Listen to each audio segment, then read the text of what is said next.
Hi guys, your friendly Captain Orbit here, talking about cargo fire and smoke and so on. I'm going to simulate a cargo fire, let's say the forward cargo hold. There's a fire in there and we've got to get the airplane on the ground as quickly as possible. As I told you before with my clips that I've shown you the last 2 days, the pilots in general will always be updating available airports where we can put the airplane down on the ground. So on a passenger airplane, they're doing exactly the same thing, just in case they have a fire or a severely sick passenger. But in our case, the main thing is a cargo fire or any fire on board. That's really one of the things that we wouldn't want.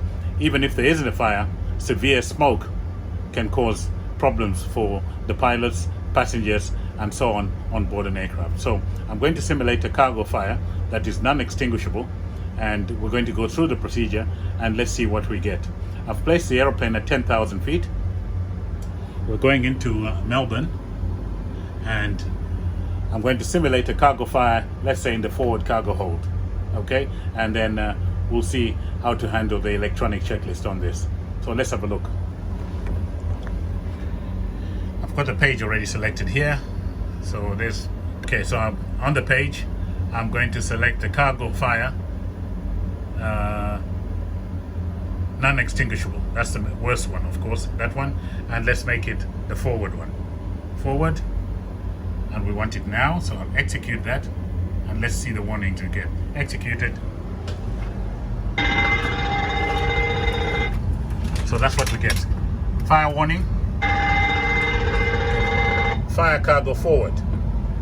Up here. That's the cargo fire selection panel, and it says forward. So first things first, so we can think, we cancel the warning. So that cancels the bell, so we can hear ourselves think, as it were.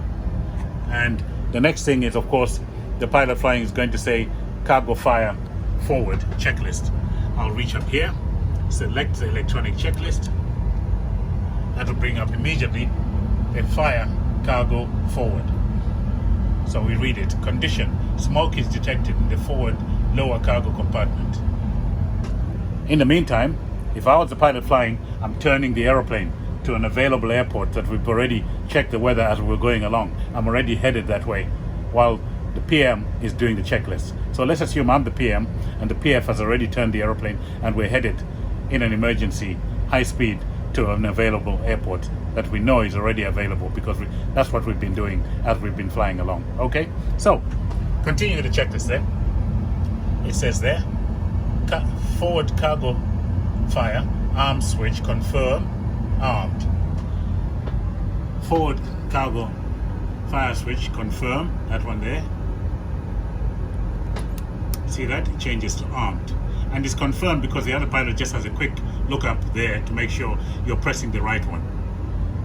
So that's gone green. Note, warning, one pack must be operating to prevent excessive smoke accumulation on the flight deck. Okay, air conditioning packs.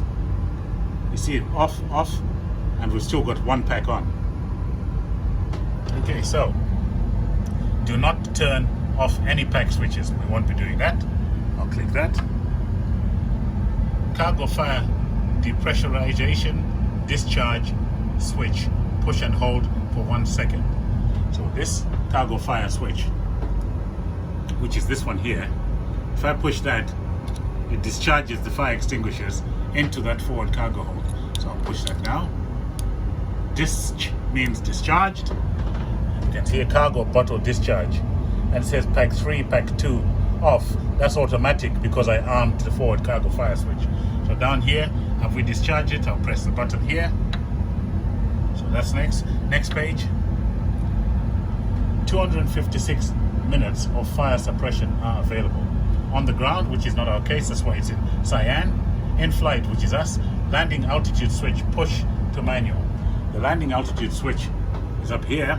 There's the landing altitude switch. I'll push that.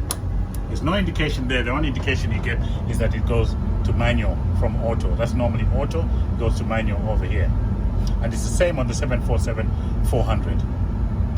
So I've done that, and it's gone green. Next page, I push the button. go, and it says landing altitude selector set 8,000. So landing altitude selector is up here.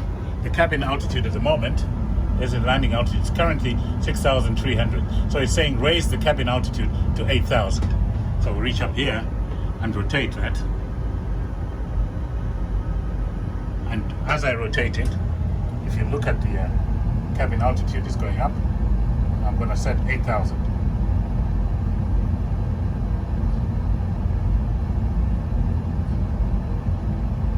8,000. So there's 8,000. Landing altitude to 8,000. Airplane is above 37,000 feet. In our case, no. So I'll select no. Descent normally, we don't have to do the blue one because it's no, and then maintain 0.8 Mach or higher until the airplane is at or below 29,000 feet. Okay, so we would do that and descend the airplane. Now, setting the landing altitude to 8,000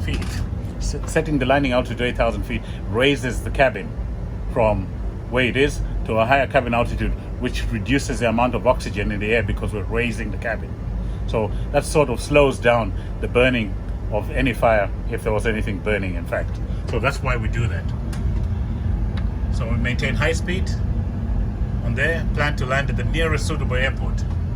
Okay, now the nearest suitable airport is one of the airports we've been looking at as we're flying along. So we've already chosen that. We already know where we're going to go. That's what we're going to do. Okay, next page. When leaving cruise altitude for landing altitude switch, push to auto, and auto landing altitude mode shows on ICAS.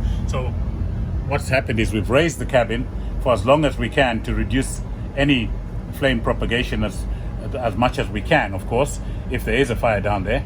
And now that we're going to land, we'll be landing maybe in 10 minutes or so, we can now go back here and select the landing altitude switch back to auto. I'll push that, and you see it's gone back to auto, and it's resetting the cabin altitude. Now it's dropping the cabin altitude to 400, which is bringing in more oxygen.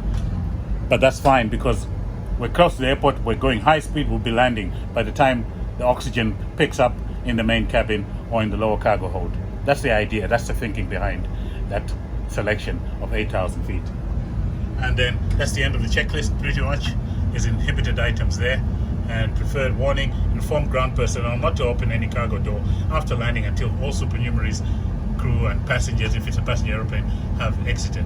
And that's the end of the checklist. So that's exactly what we would do. We'd immediately just land and inform them. It would be a mayday call. We'd probably stop on the runway and do the evacuation checklist, and that would be it. So that's cargo fire, either forward or aft. Next, I'll do one that talks about the cargo fire on the main deck later.